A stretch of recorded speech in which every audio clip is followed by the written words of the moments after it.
என் நெஞ்சில் குடியிருக்கும் ரொம்ப நாள் ஆசை இந்த மாதிரி ஸ்டேஜில் சொல்லணுன்ட்டு.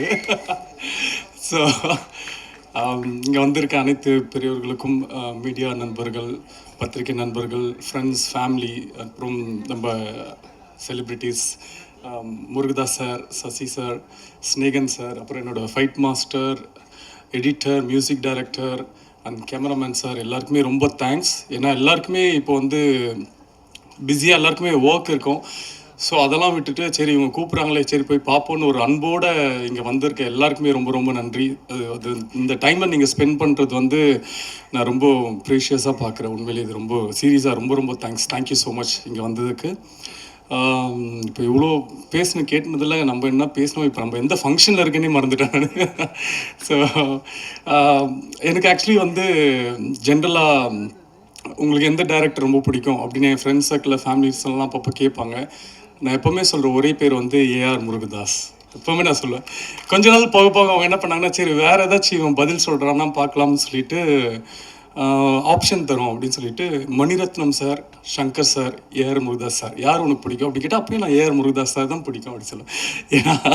ஏன்னா எனக்கு உண்மையிலே நான் வந்து அவரோட படங்கள் பார்த்து எனக்கு எந்த அளவுக்கு பிடிச்சதோ, அவர் கூட எங்கேயுமே புண்ணுன்ற படம் அவர் ப்ரொடியூஸ் பண்ண படம்.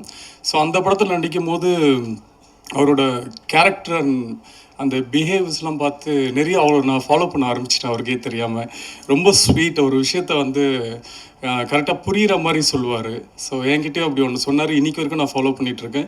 ரொம்ப ஸ்வீட்டாக வந்து படம் ஃபஸ்ட் டே எங்கேயுமே போதும் ஃபஸ்ட் டே ஷூட்டிங்கில் மார்னிங் ஒரு 7 o'clock வந்துட்டு ஸ்டார்ட் பண்ண போகிறோன்னு சார் வந்திருந்தார். அப்புறம் என்கிட்ட வந்து உங்கள்கிட்ட ஒரு சின்ன ரிக்வெஸ்ட் அப்படின்னாரு. சார் சொல்லுங்கள் சார் அப்படின்னா, நீங்கள் வந்து ஷூட்டிங் டைமில் மட்டும் கொஞ்சம் ஏர்லியராக தூங்கிடுங்க. ஏன்னா நீங்கள் லேட்டாக தூங்குனீங்கன்னா அதுக்கப்புறம் அது ஒரு டார்க் சர்க்கிள்ஸ் வரும். நீங்கள் அதை ஹைட் பண்ணுறதுக்கு ஒரு மேக்கப் போடுவீங்க. அந்த மேக்கப்பை பேலன்ஸ் பண்ணுறதுக்கு கேமராமேன் சார் வந்து லைட்ஸ்லாம் செட் பண்ணணும். ஸோ அது அப்படின்னு எல்லாமே மாறும். ஸோ உங்களோட ஒரு சின்ன தூக்கம் வந்து பின்னாடி உங்களோட வேலைகள் இவ்வளோ பாதிக்கும் அப்படி சொன்னது எனக்கு அவ்வளோ புரிஞ்சுது. சார் நான் ஜென்ரலாகவே சீக்கிரம் தூங்கிடுவேன் சார், பட் இன்னிலேருந்து நான் சீக்கிரம் தூங்கிடுறேன் சார் அப்படின்ட்டு. ஷூட்டிங்லாம் இப்போ கூட ஷூட்டிங் எனக்கு நாளைக்கு மார்னிங் ஷூட்டிங்னா அந்த 10:30க்கு எனக்கு முருகதாஸ் சார் ஞாபகம் வந்துடுவார். நல்லவேளை எனக்கு கல்யாணம் ஆகலை சார், இல்லைன்னா என் ஒய்ஃப் கிட்ட சொல்லிட்டு சார் தூங்க சொல்லியிருக்காரு, நான் படுக்கிறேன் பாய். ஸோ இப்போ வரைக்கும் நான் அதை ஃபாலோ பண்ணிகிட்ருக்கேன். அது எனக்கு வந்து ரொம்ப ஹெல்ப்ஃபுல்லாகவே இருக்குது சார். அந்த பழக்கமே வந்து அந்த ஏர்லி ஸ்லீப் அப்படின்ற பழக்கம் நமக்குள்ளே இருக்கும்போது அது 100% மார்னிங் வந்து ஏர்லியராக வேக்கப் பண்ணி ஆகணும். ஸோ அது ரொம்ப பெரிய விஷயம். அது ஃபாலோ பண்ணும்போது அது எல்லாருக்குமே தெரியும். ஸோ அதுக்காக ரொம்ப ரொம்ப தேங்க்ஸ் சார். அன்றாய் வரமாக பார்த்துக்கிறேன் சார். அப்புறம் இந்த படத்தில் வந்து மியூசிக் டைரக்டர் வந்து ஃபஸ்ட்டு வேற ஒரு மியூசிக் டைரக்டர் பேசிகிட்டு இருந்தாங்க. அதுக்கப்புறம் டிஸ்கஸ் பண்ணி டைரக்டர் சார் வந்து இப்போ மூக்குத்தி அம்மனோட மியூசிக் டைரக்டர் தான் நம்மளுக்கு அப்படின்னாங்க. ஓகே சூப்பருங்க, வெரி நைஸ் அப்படின்னு சொல்லிட்டு ஃபஸ்ட்டு சாங் கம்போஸ் பண்ணிவிட்டு அந்த சாங்கை வந்து கேட்டேன் நான். அதோட ஒரு ஃபஸ்ட்டு ப்ளே பண்ண ஒரு 30 செகண்ட்லேயே தெரிஞ்சிச்சு, ஆஹா மாட்டினார் அவர் நல்ல மியூசிக் டைரக்டர் நம்மக்கிட்ட அப்படின்ட்டு. அக்காடி சாங் தான். அக்காடி சாங் வந்து நீங்கள் ஏர்பாட்ஸில் கேட்கும்போது அவ்வளோ ஒரு குவாலிட்டியாக, அவ்வளோ ஒரு புதுசாக, இது கண்டிப்பாக எல்லாருக்குமே பிடிக்கும் அப்படின்ற மாதிரி இருந்தது. அந்த சிங்கிள் ரிலீஸ் ஆகும்போது அப்படி தான் இருந்தது. டக்குன்னு 1 million 2 million 3 million அப்படியே போயிட்டே இருந்தது. ஸோ அந்தளவுக்கு ஒரு ஒரு டேலண்டட் மியூசிக் டைரக்டர் அண்ட் ரொம்ப நீட் ஒர்க் இருக்கும் அவர்கிட்ட. சேம் எடிட்டரும் அப்படி தான். ஸோ படம் பார்த்துட்டு இது கொஞ்சம் எடிட்டருக்கே ரொம்ப சேலஞ்சிங்கான ஒரு ஃபிலிம் இது. ஸோ அது படம் பார்க்கும்போது உங்களுக்கு தெரியும். அண்ட் முக்கியமாக எல்லாருமே சொல்கிற மாதிரி நம்ம கேமராமேன் ரிச்சர்ஸ் சார், சார் ரொம்ப தேங்க்ஸ் சார், ரொம்ப தேங்க்ஸ். உங்கள் நிலைமை நினச்சா எனக்கு உண்மையிலே கஷ்டமாக இருக்குது சார். நான் அப்பப்போ ஷூட்டிங்கில் கூட நம்மளை 9 to 6 தான் ஷூட்டிங் அப்படின்னு கூப்பிடுவாங்க.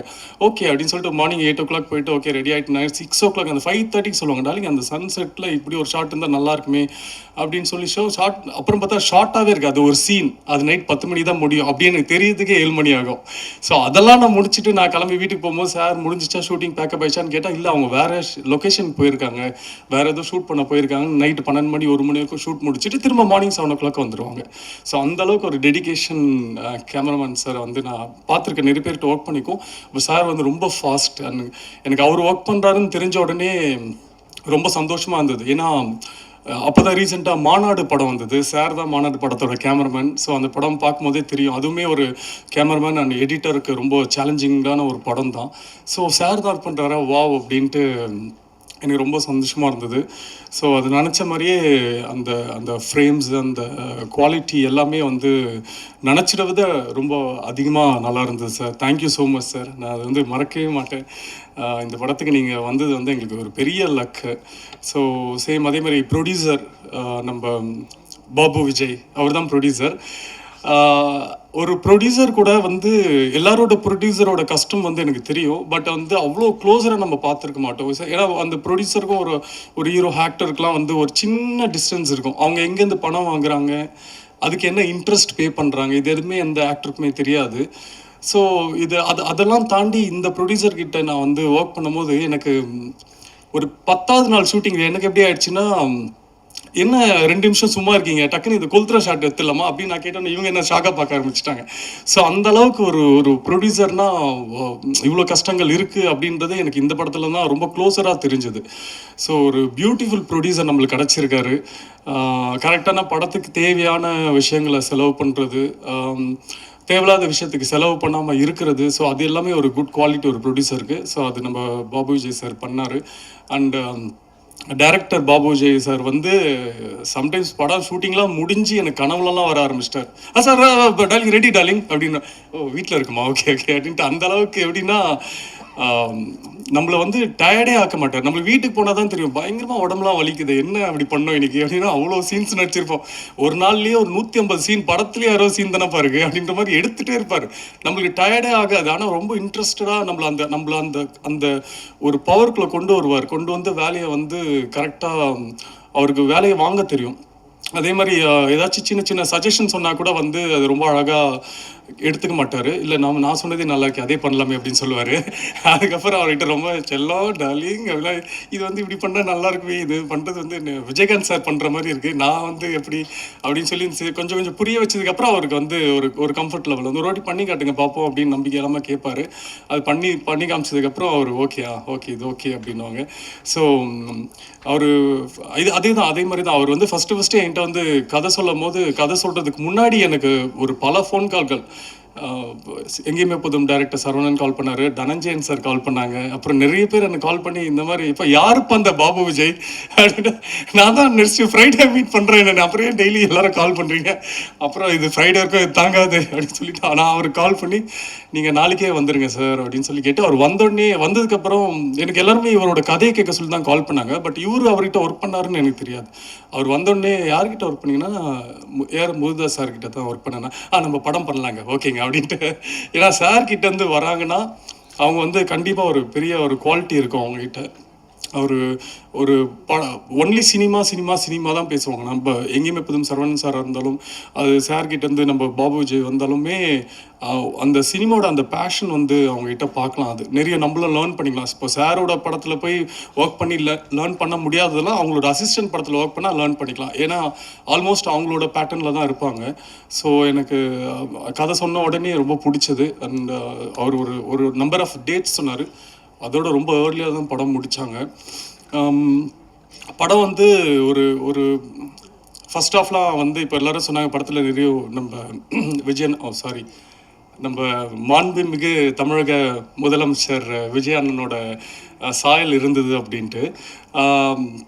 அதுக்கு காரணம் என்னென்னா, நான் படத்தில் வந்து அவரோட ஃபேன் ஆக்சுவலி. ஸோ அவரோட ஃபேனாக நான் படத்தில் இருப்பேன். ஸோ அதனால் அந்த ஃபஸ்ட் ஹாஃபில் கொஞ்சம் அவரை பேஸ் பண்ண சில சீன்ஸ்லாம் வந்து இருக்கும். அவர் மாதிரியே கொஞ்சம் பாடி லாங்குவேஜ் பண்ணுறது, அவர் மாதிரி டைலாக் பேசுகிறது அதெல்லாம் இருக்கும். பட் செகண்ட் ஹாஃபில் கதைக்குள்ளே போகிற மாதிரி ஒரு இம்பேக்டாக இருக்கிற மாதிரி ஒரு ஸ்க்ரீன் பிளே இருக்கும். பட் இது செகண்ட் ஹாஃபே ஒரு பெரிய ஒரு சேலஞ்சிங், ஒரு ஃபஸ்ட்டு டைரக்டருக்கு ஒரு பெரிய சேலஞ்சிங் ஸ்கிரிப்ட் தான். ஏன்னா இது வந்து லைக் ஒரு எக்ஸ்பெரிமெண்ட் மாதிரி தான். அவர் நினச்சாருன்னா ஈஸியாக ஒரு கமர்ஷியலாக ஒரு செகண்ட் ஹாஃபில் அது கொண்டு போயிருக்கலாம். பட் அவர் எந்த இடத்துலையுமே அதை விடலை. நான் கூட ஒரு இன்ட்ரோல் பேக்கில் கூட நீங்கள் ட்ரெய்லரில் பார்த்த டைலாக் கூட நான் கேட்டிருந்தேன், இது இன்ட்ரோலில் இருந்தால் நல்லா இருக்குமேன்ட்டு. பட் அதுக்குமே அழகான ரீசன்ஸ்லாம் வச்சுருந்தார். இல்லை இப்படி வந்தால் ஹீரோயிசமாக போகணும் செகண்ட் ஹாஃபில், நம்ம கதை அப்படி பேஸ் பண்ணி இல்லை. ஸோ அப்படின்னு சொல்லி படத்துக்கு என்ன வேணுமோ, ஒரு ஹீரோக்குன்ட்டு ஒரு இம்பார்ட்டன்ஸ் மூவியில் இல்லாமல் அந்த கதைக்குன்னு ஒரு இம்பார்ட்டன்ஸோட ப்ளஸ் ஹீரோவை மாசாக எப்படி காட்டுறதுன்னு அந்த அளவுக்கு ஒரு பேக்கேஜாக அவர்கிட்ட இந்த படத்தை எடுத்திருந்தார். ஸோ எல்லாருமே படத்தை வந்து நீங்கள் தேட்டரில் பாருங்கள். நீங்கள் தேட்டரில் பார்த்தீங்கன்னா கண்டிப்பாக என்ஜாய் பண்ணுவீங்கன்ட்டு நான் நம்புகிறேன். அவ்வளோதான்ல, இல்லை இப்போலாம் எது பேசினாலும் பயமாக இருக்குது மார்க் பண்ணி. ஸோ ரொம்ப சந்தோஷம். இந்த படம் மாதிரி தான், நம்ம படத்தோட ட்ரையல் மாதிரி தான் சற்றென்று மாறுது வானிலை. நம்ம இங்கே இப்போ ஒரு பெரிய வானிலை மாற்றம் வந்திருக்கு. இந்த மாற்றம் வந்து இதுக்கப்புறம் எப்பவுமே மாறாது அப்படின்னு நான் நம்பிக்கையாக இருக்கேன். உங்களுக்குலாம் பிடிச்ச ஒரு கிளைமேட்டாக தான் இனிமேல் இருக்கும் தமிழ்நாடு. ஸோ ரொம்ப தேங்க்ஸ் எல்லாருமே இந்த படத்தை வந்து தேட்டரில் வந்து பாருங்கள். இங்கே வந்த எல்லாருக்குமே ரொம்ப ரொம்ப நன்றி. Thank you so much.